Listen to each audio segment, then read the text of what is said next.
Après une première saison un peu trop lente qui ne prend son envol qu'aux derniers épisodes, la saison 2 de Daredevil Born Again démarre fort. La scène d'action rappelle les meilleurs moments des précédentes séries Daredevil, une mise en scène qui souligne ses pouvoirs et sa violence. Non, rien à dire sur ces 5 premières minutes, mais dès que le bateau coule, le reste de l'épisode aussi. Et oui, le rythme retombe et on dépeint une nouvelle fois la situation connue de la saison précédente. Un maire Wilson Fisk au plein pouvoir, une milice ultra violente en pleine répression de super-héros et une campagne de désinformation massive et efficace. Et c'est un peu dommage, et oui, on ne regarde pas ce premier épisode pour avoir un résumé de la saison précédente, non. On veut des nouvelles intrigues et de nouveaux personnages. Après, je suis un peu dur, il se passe quelques trucs, mais bon, tout ça est un peu long. Il n'y a que les 5 dernières minutes de l'épisode qui viennent le sauver, en effet.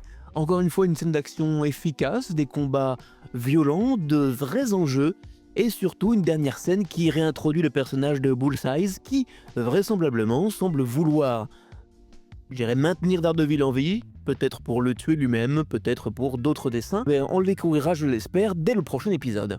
Après, bon, je grossis un peu le trait, hein, il se passe quand même quelques trucs. On introduit par exemple le personnage de Monsieur Charles. Et Monsieur Charles, il est très intéressant, mais ça, on le verra demain.